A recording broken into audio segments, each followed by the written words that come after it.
Hello and welcome. You're watching Hindustan Times.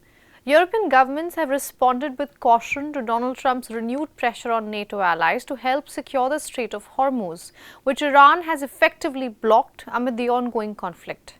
While Trump warns of quote-unquote very bad future for NATO if allies fail to send support, key European governments maintain that this is not NATO's war. For more, let's talk to Thomas Sparrow, DW's correspondent, joining us from Berlin. Thomas, always good to have you.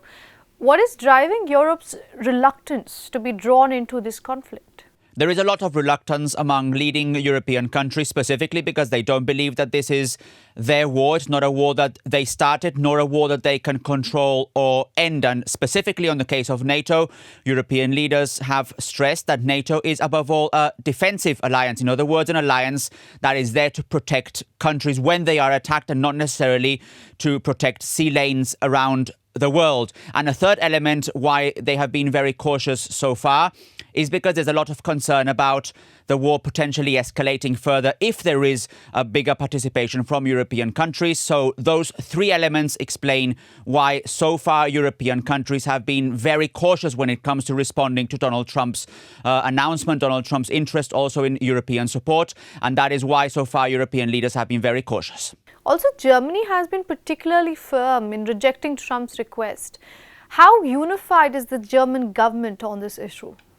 On this issue, on this rejection specifically, the German government does seem to be seeing things on the same level, so among the coalition partners.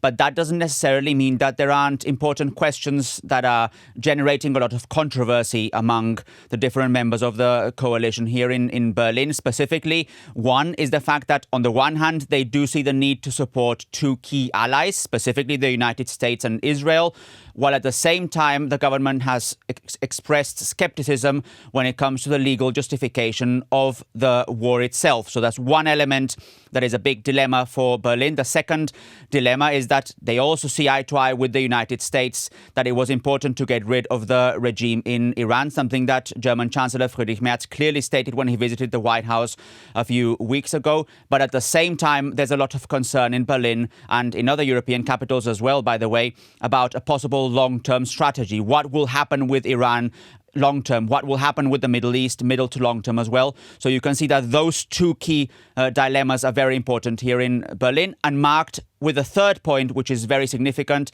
and that is concern here in Germany about the potential impact that the war could have economically here in Germany and also in Europe. With the Strait of Hormuz carrying about a fifth of global oil shipments, how worried are European governments about the economic fallout of this blockade?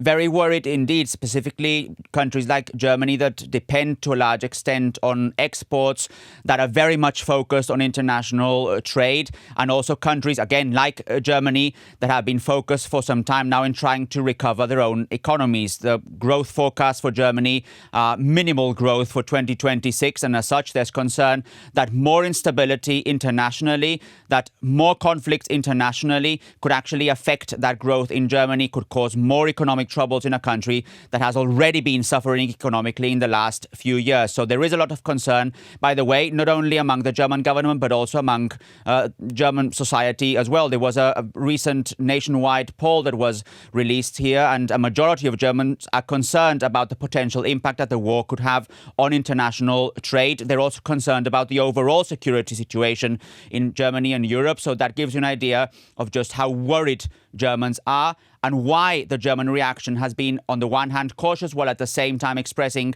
that support towards the United States and Israel. But in the back of the German government's mind, in the policies that they are proposing, first and foremost is obviously trying to make sure that Germany does not have a big economic fallout out of this war, and that the country and the government can continue to be in a stable position for the next few months and years.